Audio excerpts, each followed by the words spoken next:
L'équipe, le match face aux Rangers approche à grands pas. Et j'ai hâte d'y être, que ce soit pour voir ce que les joueurs proposent pendant le match, ce qu'ils vont dire dans l'interview d'après-match, mais aussi sur les matchs qui vont suivre.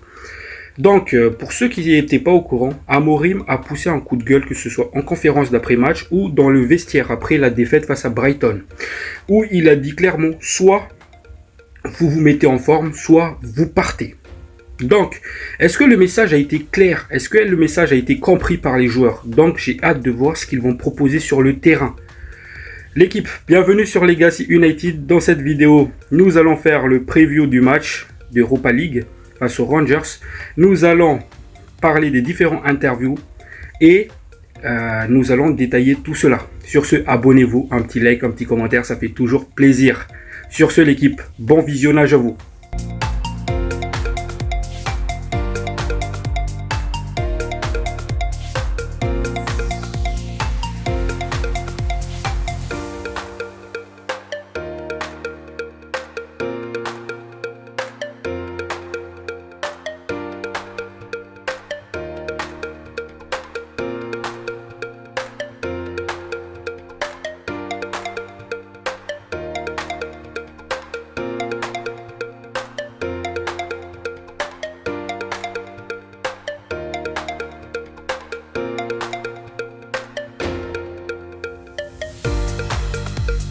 Guys, bonjour à vous. J'espère que tout va bien pour vous. Pour ce qui est de ma part, je vais bien. Donc, comme je l'ai dit tout à l'heure, le match face aux Rangers approche à grands pas. Un match de Europa League. Pour rappel, Manchester United est 7e avec 12 points. Et les Rangers sont juste derrière nous, c'est-à-dire 8e avec 11 points. Il faut aussi rappeler une chose, c'est que les deux équipes devant nous, c'est-à-dire Galatasaray, ils ont fait match nul face au Dynamo Kiev et Athletic Bilbao, ils ont perdu face à Beşiktaş. Donc il est ultra important de gagner ce match-là pour remonter dans le classement. Il faut aussi savoir une chose, c'est que cette semaine, Ruben Amorim a poussé un coup de gueule dans le vestiaire après le match face à Brighton. Maintenant, est-ce que le message a été compris par les joueurs? Nous allons voir ça pendant le match. Donc, il est ultra important d'analyser ce match-là. Maintenant, avant de commencer sur les interviews, j'ai sélectionné 2 commentaires et nous allons en discuter. Je vais donner mon avis là-dessus. Sur ce, le premier commentaire vient de Chek Buyanyang. J'espère que je le prononce bien. Où il nous dit clairement qu'il faut acheter des nouveaux joueurs pour gagner l'Europa. Et je suis d'accord avec lui. L'Europa League, ça reste notre objectif principal, je pense. Parce que c'est le seul moyen qu'il nous reste pour se qualifier en Ligue des Champions.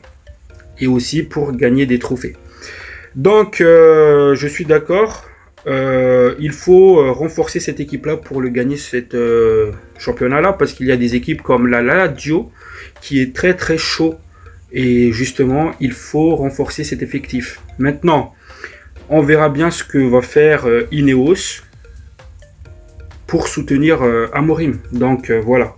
Et le deuxième commentaire du jour, ça vient de Prince Aladin, où il nous parle clairement que Amorim il manque de soutien de la part de ses dirigeants, notamment Ineos, et que il pense que c'est pas seulement lié au problème d'argent.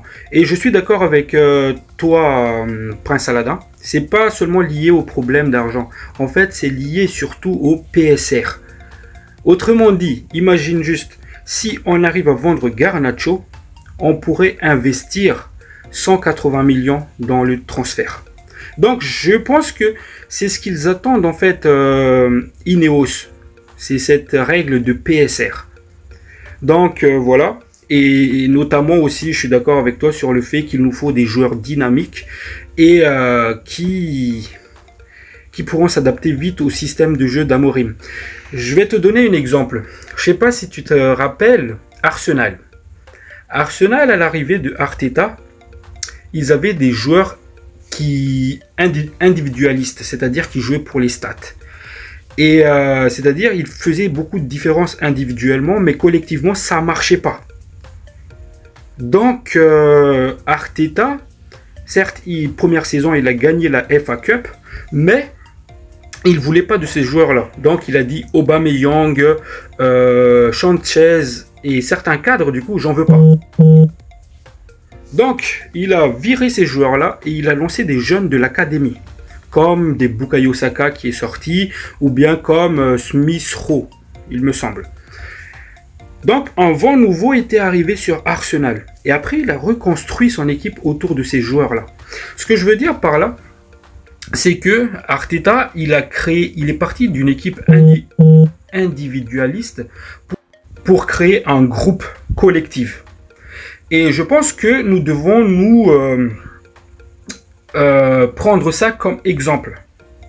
Au jour d'aujourd'hui, on a des joueurs qui jouent pour les stats, notamment un Bruno Fernandes. Donc, pour avoir un collectif soudé, un jeu collectif, je pense déjà qu'il faut passer par là, c'est-à-dire par vendre ces joueurs-là. Ces joueurs-là qui se prénomment cadres du vestiaire, mais pendant les matchs, ils ne se montrent pas. Donc voilà. Sinon, dans tout le reste, je suis tout à fait d'accord avec toi. Sur ce, les amis, nous allons direct passer aux différents interviews. Donc déjà, on apprend que Rashford et Lindelof sont de retour à l'entraînement. Et que du coup, ce qui reste dans l'infirmerie, c'est un Luke Shaw, un Evans, un Mason Mount. Donc ça commence à se vider. Et Rashford, comme je l'ai dit dans ma précédente vidéo, il a fait des retours médiatiques où il parlait qu'il était prêt à 100% pour jouer. Donc, comme je l'ai dit, est-ce que c'est pas une manière de détourner le fait que peut-être qu'il va rester? Ça, j'en sais pas, j'en sais rien. Mais par contre, ça veut juste dire que Rashford, il serait peut-être présent pendant le match face aux Rangers. Sur ce, dans cette interview, il y a Ruben Amorim et Maguire qui étaient présents. Donc, la première question du journaliste, évidemment, ils n'allaient pas le louper, ça concerne son coup de gueule dans le vestiaire. Et la réponse de Ruben Amorim, c'était, on va dire, c'était une masterclass. Pourquoi? Qu'est-ce que déjà il va dire? Il disait que il se parlait plutôt de lui-même qu'à ses joueurs. J'y crois pas trop. Je pense que c'est une manière qu'il a choisi de dire que passons à autre chose. C'est du passé. Maintenant, focalisons-nous sur l'avenir. C'est comme ça que moi je le prends en fait, cette réponse-là. Donc, inutile d'aller dans le passé, c'est de ma faute, voilà. Maintenant, focalisez-nous sur l'avenir. Donc, c'est une masterclass, je trouve. Si mon interprétation de cette phrase-là est la bonne, c'est une masterclass. Parce que c'est pas en revenant en arrière qu'on va changer les résultats. Donc, il faut se focaliser sur ce qui va venir. Puis, ça s'enchaîne direct sur Harry Maguire, qui disait que nous sommes frustrés, dégoûtés de ce qui s'est passé, parce que nous avons réalisé des belles performances à l'extérieur, notamment Liverpool, Arsenal, puis nous avons battu Southampton et nous avons perdu face à Brighton. Donc nous sommes frustrés de cela. Cependant, il faut que nous nous regardons en face. Il faut qu'on assume nos responsabilités. Voilà. Voilà. C'est ce qu'on veut.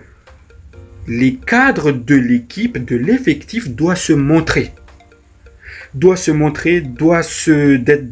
être dans les duels, doit montrer l'exemple, la voie à suivre aux jeunes.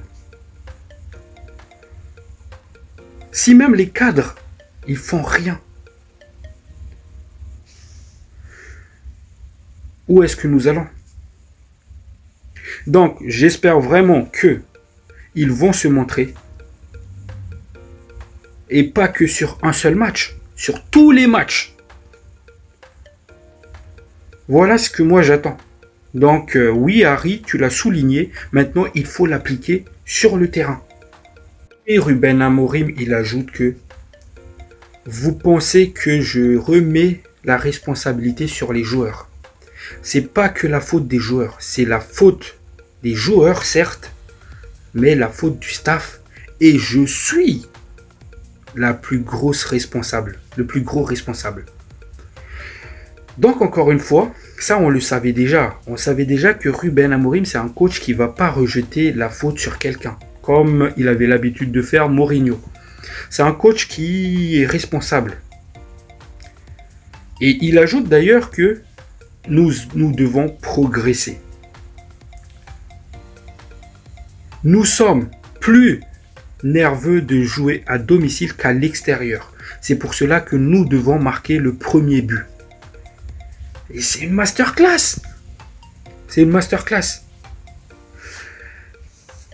Je ne sais pas si vous vous rendez compte, hein, dans ces derniers matchs qu'on a eu, on a du mal à mettre le premier but. En fait, on devient une équipe à réaction. C'est-à-dire, on attend que l'adversaire marque. C'est ce qu'on a vu à Southampton, par exemple, avant de réagir. Et ça passe par des exploits individuels, notamment de Amad Diallo. Et ça, nous devons le changer. Et ça, Ruben Amorim, il l'a souligné. Maintenant, encore une fois, je reviens sur le fait, est-ce que les joueurs, ils ont compris le message? Et ça, on n'aurait pas cette réponse-là tant qu'on ne voit pas le match du Rangers face aux Rangers et les matchs qui vont suivre, c'est-à-dire Fulham, etc. Nous avons du mal à domicile. Old Trafford, c'est plus le théâtre des rêves cette saison. Donc il faut déjà redevenir solide à domicile aussi. C'est un point ultra important. Et ça, Ruben Amorim, il l'a compris. Vous imaginez combien de points nous avons lâchés depuis le début de saison à domicile? C'est aberrant quand on voit les chiffres. Il faut redevenir la forteresse qu'on était à domicile. Notamment, les journalistes lui ont posé la question, mais qu'est-ce que tu as vraiment dit aux joueurs après la défaite? Et il disait du coup, ce que je leur ai dit, c'est que il faut chercher loin pour trouver une équipe de United qui perd 7 matchs sur 10. Ces mêmes joueurs-là, ils ont fait pire avec un nouveau coach. Et c'est moi le principal responsable. Ah, qu'est-ce que j'ai adoré! J'ai adoré! Il a dit les termes. Ça date de quand qu'une équipe de Manchester United n'a pas perdu 7 matchs sur 10? Il faut remonter loin. Et ces joueurs-là, ils l'ont fait. Ils sont en mode, on est en vacances ici. Non mais ça va pas du tout. Donc voilà, j'ai adoré dans l'ensemble l'interview. D'ailleurs, je vous invite à le regarder. Sur ce, les amis, nous allons direct passer sur le match face aux Rangers. Donc, ça sera un match d'Europa League à domicile. Et comme Amorim l'a dit, il faut mettre le premier but du match pour que l'environnement change. Parce qu'il faut s'attendre à une équipe de Rangers qui va être offensive aussi.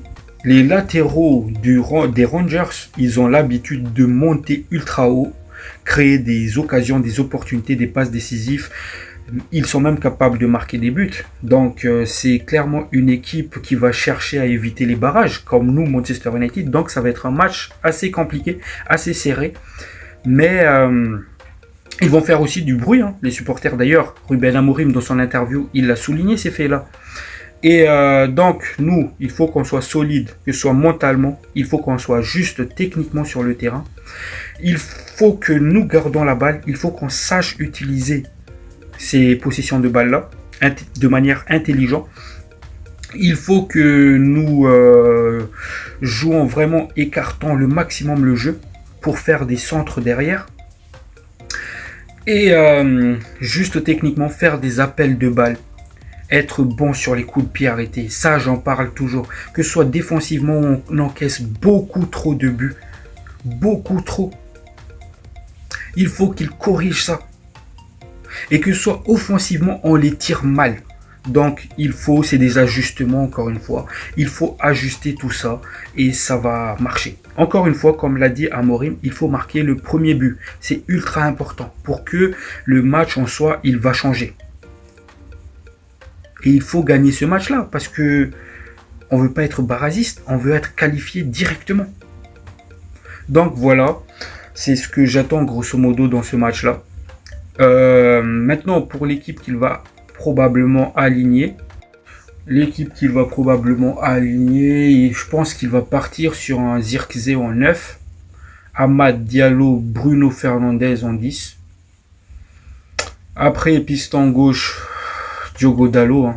Je l'aime pas, mais on n'a pas le choix. C'est ce qu'il va mettre. Donc voilà, Diogo Dalot. Après, Mainou Ugarte dans le milieu. Côté droit, je pense qu'il va partir encore sur du Mazraoui. En défense, Licha, Lisandro Martinez, Maguire et De Ligt. Gardien de but, du coup, je pense qu'il va partir sur du Bayendir, qui a fait plutôt un bon match face à Arsenal. Donc, je veux voir Bayendir. Je pense qu'il mérite sa chance dans ce match-là. Histoire aussi d'écarter un petit peu Onana après ses bourdes face à Brighton. Donc voilà, je pense qu'il va partir sur cette équipe-là. Et pronostic du match, je pense que un petit 3-0 pour Manchester United. Pourquoi ? Parce que après tout ce qui s'est passé, l'attente va être élevée. C'est-à-dire après les coups de gueule de Ruben Amorim, après les discours d'Amorim, je pense que les joueurs vont chercher à se faire pardonner à domicile. Et je pense que ça va dérouler demain.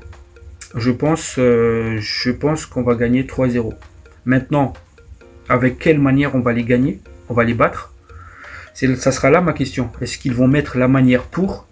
Et comme je l'ai dit tout à l'heure, je ne vais pas les juger sur seulement ce match-là. Je vais voir ce qu'ils vont faire par la suite aussi. Et surtout aussi, j'ai hâte de voir qu'est-ce qu'ils vont dire après le match, pendant l'interview. Parce que d'habitude, ils disent toujours « Oui, il fallait qu'on réagisse après la défaite, donc on l'a fait aujourd'hui. » Non. Évidemment que vous devez gagner. Évidemment. Encore heureux. Avec la grandeur du club. Il faut qu'on gagne ce match-là. Mais connaissant les joueurs, ils vont nous sortir ça. Donc j'ai hâte de voir qu'est-ce qu'ils vont dire. J'ai hâte d'analyser ce qu'ils vont dire. Et voilà. Sur ce les amis, prenez soin de vous. Ciao ciao.